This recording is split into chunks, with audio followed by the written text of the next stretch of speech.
यहाँ पर आपको education, explanation, top 10 questions, important questions और एग्जाम्स के मुताबिक न्यू अपडेट्स मिलती रहेंगी। My dear students, welcome back to our channel.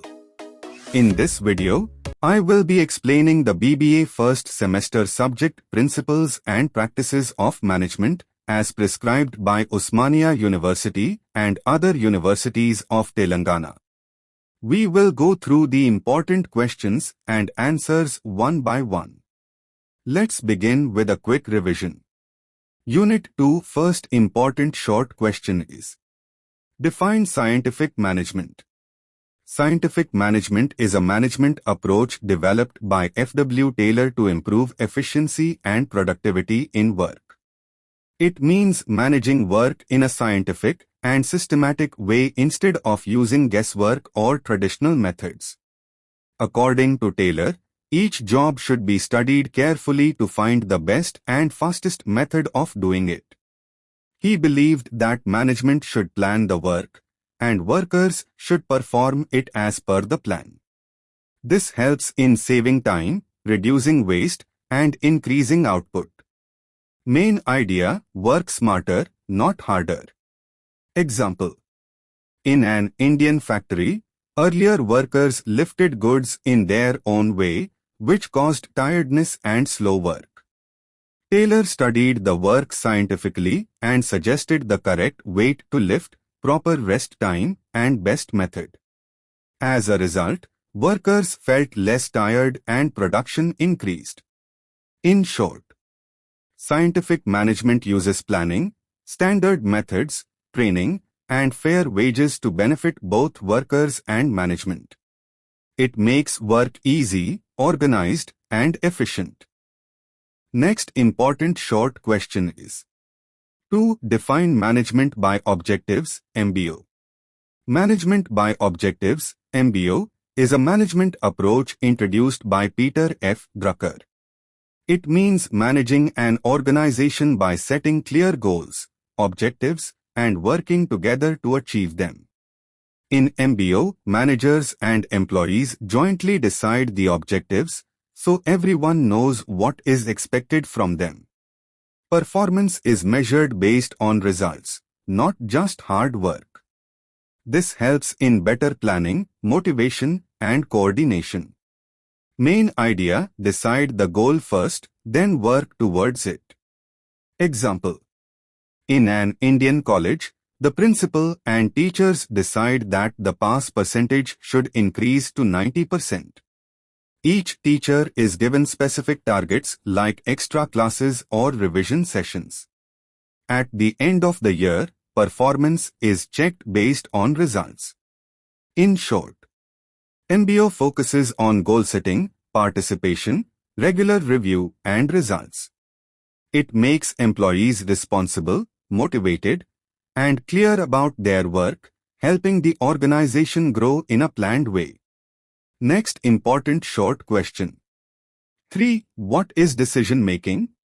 Decision making is the process of choosing the best option from different alternatives to solve a problem or achieve a goal. It is one of the most important functions of management because every plan and action depends on correct decisions. In decision-making, a manager first identifies the problem, collects information, considers different choices, and then selects the most suitable option. Good decisions help the organization grow, while wrong decisions can cause losses. Main idea: think, choose, and act wisely. Example: a manager of an Indian kirana store notices a drop in sales. He decides whether to reduce prices, add new products, or give home delivery. After thinking carefully, he introduces home delivery and sales increase. In short, decision-making means right choice at the right time. It helps managers plan properly, solve problems, reduce risks, and achieve organizational goals effectively. Next, Unit 2. 1. Explain F.W. Taylor's scientific management. F.W. Taylor's scientific management is a theory of management developed by Frederick Winslow Taylor, who is known as the father of scientific management. This theory focuses on improving efficiency and productivity by applying scientific methods to work instead of using traditional or trial-and-error methods. Taylor believed that every job has one best way of doing it. He suggested studying work scientifically through time and motion studies to find the most efficient method. Management should plan the work carefully, decide the tools, methods, and time required, while workers should follow the instructions properly. This clear division of work reduces confusion and increases efficiency. Main principles of scientific management. 1. Science, not rule of thumb. Work should be done using scientific methods rather than old habits. 2. Harmony, not discord. There should be cooperation between workers and management. 3. Cooperation, not individualism. Both should work together for common goals. 4. Maximum output. Focus on increasing productivity for the benefit of all. 5. Development of workers. Workers should be trained properly to do their jobs efficiently. Example. In an Indian manufacturing factory, workers earlier worked in their own ways, leading to slow production and tiredness. Taylor studied the work scientifically and suggested the correct tools, proper rest time, and standard methods. As a result, workers felt less tired, productivity increased, and wages improved. Conclusion. In short, scientific management teaches work smarter, not harder. It helps in better planning, proper training, higher efficiency, and mutual benefit to both workers and management, making organizations more productive and successful. Next important long question is: to explain Fayol's administrative theory of management. Henry Fayol's administrative theory of management explains how managers should manage an organization effectively. Henry Fayol, a French management thinker, is known as the father of modern management. Unlike Taylor, who focused on workers and factory work, Fayol focused on management functions and principles that can be applied to any organization. Fayol said that management is a universal process, and every manager performs certain basic functions. He identified 5 important functions of management. 1. Planning, deciding what to do in the future. 2. Organizing, arranging resources like men, money, and materials. 3. Commanding, giving orders, and guiding employees. 4. Coordinating, ensuring all activities work together. 5. Controlling, checking whether work is done as planned. 14. Principles of management, simple explanation. Some important principles given by Fayol are: division of work. Work should be divided to increase efficiency. Authority and responsibility. Authority must go with responsibility. Discipline. Employees should follow rules and orders. Unity of command. One employee should receive orders from one boss only. Unity of direction. One plan for one group of activities. Scalar chain. Proper chain of authority from top to bottom. Equity. Fair and kind treatment of employees. Esprit de corps. Team spirit is important. Example. In an Indian school, the principal plans academic activities, organizes teachers and resources, gives instructions, coordinates departments, and checks results. By following Fayol's principles, the school runs smoothly and efficiently. Conclusion. In short, Fayol's theory helps managers plan, organize, lead, and control effectively. It is easy to remember and useful in all types of organizations, making it one of the most important management theories. Next important long question is: 3. Explain Max Weber's bureaucratic theory. Max Weber's bureaucratic theory explains how an organization should be structured to work in a systematic, disciplined, and fair manner. Max Weber, a German sociologist, believed that organizations work best when they follow clear rules and formal procedures instead of personal favoritism. His theory is commonly seen in government offices, banks, and large organizations.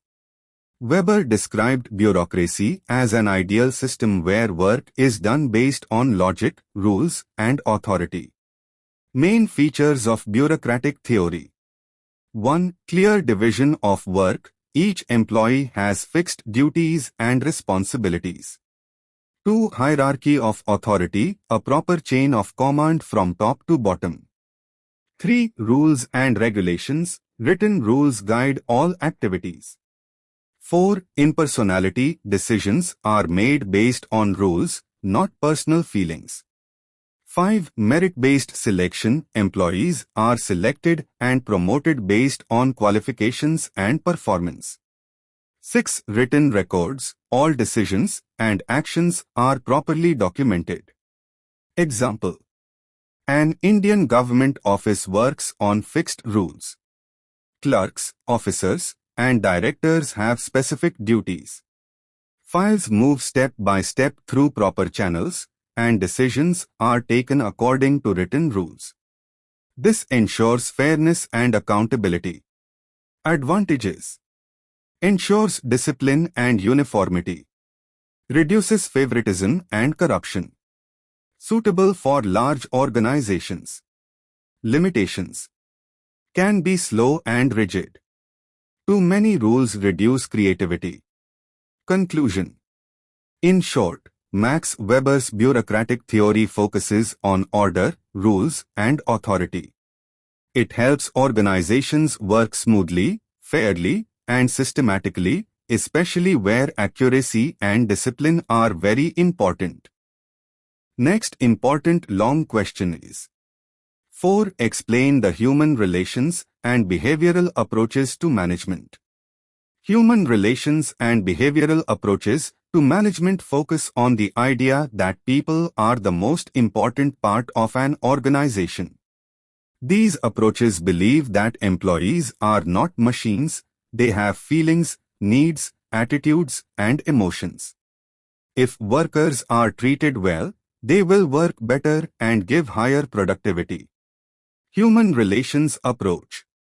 The human relations approach was developed after the Hawthorne experiments conducted by Elton Mayo. These studies showed that workers perform better when they feel noticed, respected, and valued. Main ideas. Workers need social recognition and good relationships. Informal groups affect employee behavior. Good communication improves performance. Job satisfaction leads to higher productivity. Example. In an Indian factory, when managers start listening to workers' problems and appreciate their work, employees feel happy and work more efficiently. Behavioral approach. The behavioral approach goes deeper by studying human behavior in organizations. It uses ideas from psychology and sociology. Important contributors include Maslow, MacGregor, and Herzberg. Key ideas. Maslow's need hierarchy. Employees have needs like salary, safety, respect, and self-growth. MacGregor's Theory X and Theory Y. Theory X assumes workers dislike work. Theory Y believes workers enjoy responsibility. Motivation and leadership are essential for good performance. Example.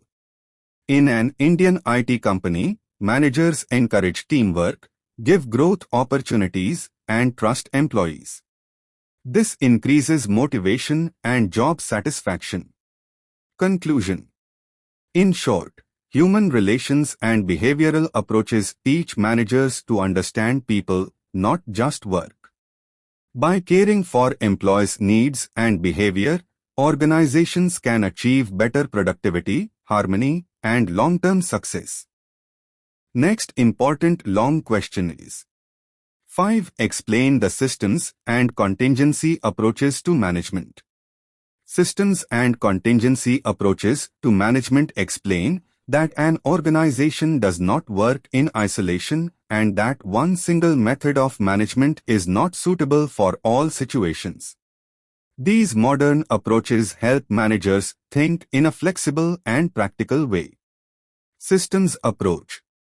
The systems approach views an organization as a system made up of many interrelated parts such as departments, employees, machines, money, and information. All parts work together to achieve common goals. If one part fails, the whole system is affected. Key ideas. Organization is an open system interacting with the environment. Inputs, men, money, materials, process outputs, goods, services. Coordination among departments is essential. Example. In an Indian automobile company, if the purchase department delays raw materials, production stops, sales are affected, and profits fall. This shows that all departments are connected. Contingency approach. The contingency approach says that there is no one best way to manage.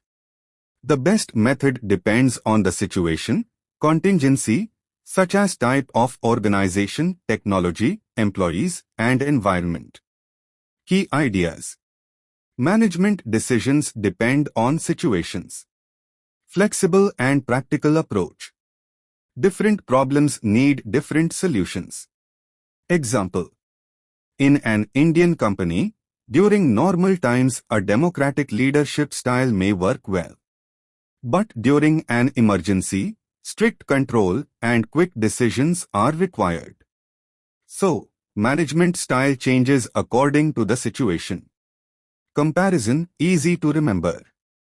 Systems approach, everything is connected. Contingency approach, it depends on the situation.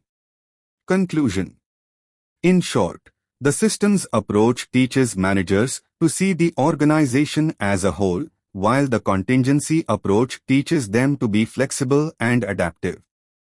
Together, they help managers handle complex business situations effectively and successfully.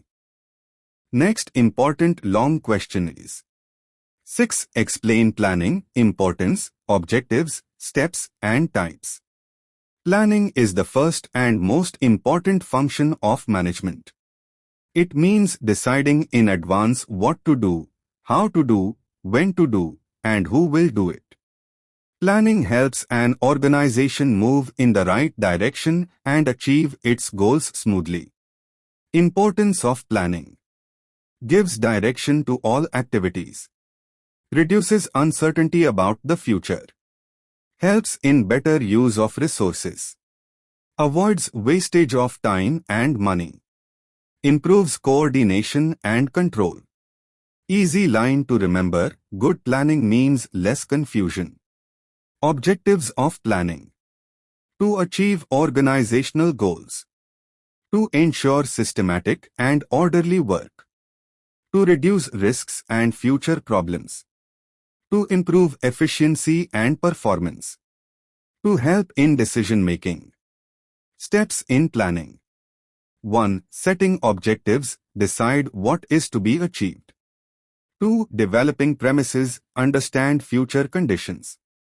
3. Identifying alternatives, find different ways to achieve goals. 4. Evaluating alternatives, compare each option. 5. Selecting the best plan, choose the most suitable one.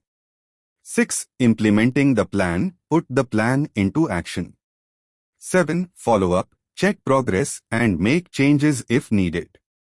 Types of planning. Strategic planning, long-term plans made by top management. Tactical planning, short-term plans by middle management. Operational planning, daily plans for routine activities. Single-use plans, plans for one-time activities, projects. Standing plans, regular plans like policies and procedures. Example. Before opening a new branch, an Indian retail store plans location, cost, staff, and marketing. Proper planning reduces risks and increases success. Conclusion. In short, planning is thinking before doing. It helps organizations work efficiently, avoid mistakes, and achieve goals smoothly and successfully.